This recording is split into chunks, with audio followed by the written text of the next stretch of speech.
Hey guys, it's Pauline Joe back again for another video. This time I became inspired to do a Maria Clara inspired makeup tutorial. This month for October is Filipino-American History Month, and to celebrate that I wanted to do a Philippine traditional makeup tutorial, but kind of with a modern twist. I do hope you enjoy this tutorial.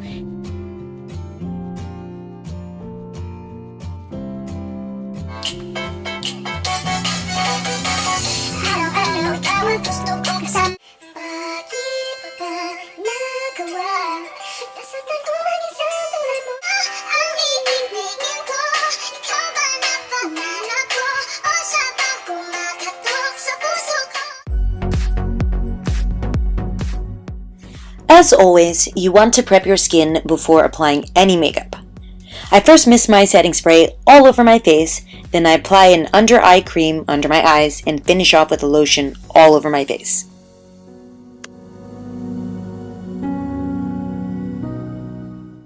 Next, as you can see, I'm working on my brows. I like to comb out my brows just to see where there are sparse parts where I'll need to fill it in later. But before I fill it in, I typically like to outline my brows to give them a more defined shape using a pencil. Afterwards, I like to use an angled brush and an eyeshadow to fill in my brows.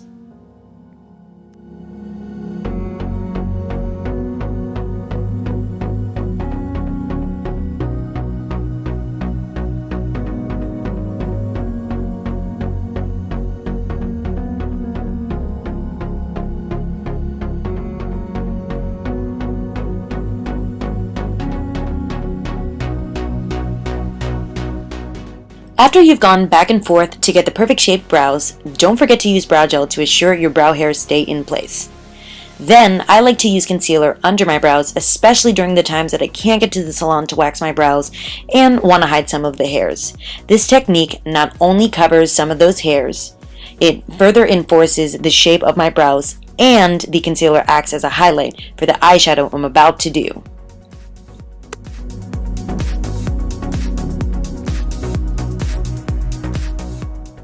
When applying eyeshadow, always make sure you have a primer, otherwise your eyeshadow won't last long and it'll be really hard to do tinikling or be a guest at a wedding if your eyeshadow is falling out. Then I'm taking a transition shade and applying it with a blending brush to shape my eyes. A technique I really love is, if you have small eyelids like mine, to have a mirror and look down into that mirror while contouring your eyes to assure your eye shape will be noticeable. As for the shadow I'm putting on my lids, it's a soft champagne-y color that I really love. It's from MAC. I really press it in to assure the sparkles won't get everywhere. And I like to start in the middle of the lid and work my way out.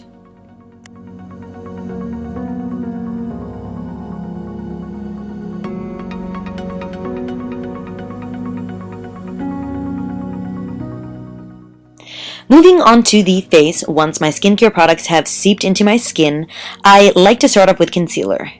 This concealer I'm using is the NARS Creamy Concealer, and it really does the job as it's heavy duty and it hides those under eye dark circles. Because y'all know you don't want your titas telling you look pagod or tired. I'm taking the tip of my beauty blender and blending it in.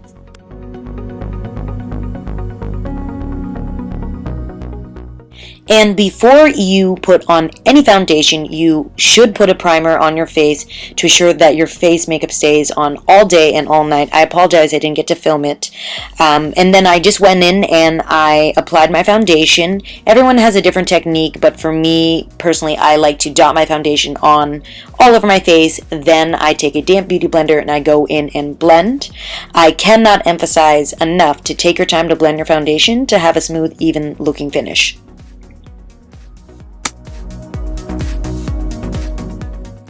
As you can see, I'm taking a powder similar to my foundation color and applying it all over my face.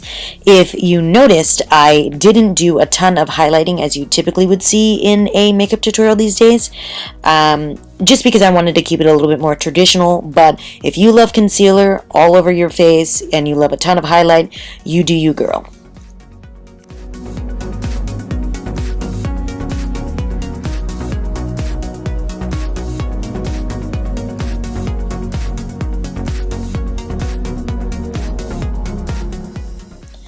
As for contouring my face, I am using an angled brush to contour my cheekbones, my temples, and my forehead. I truly think the type of brush you use makes a major difference in your contouring technique rather than the type of bronzer you use. So as I mentioned before, I will list all of the products down below, but I definitely recommend if you can invest in a angled contouring brush. It makes a huge difference in your contouring game.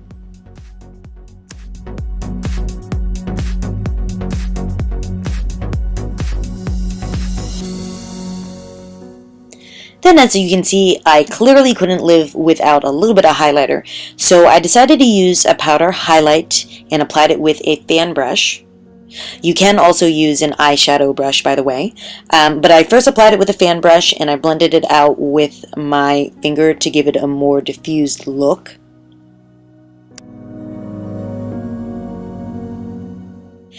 And as for the blush, I used a matte shade, meaning there wasn't any sparkle, so that it wouldn't clash with my highlighter and bronzer that already had a little bit of sparkle in it.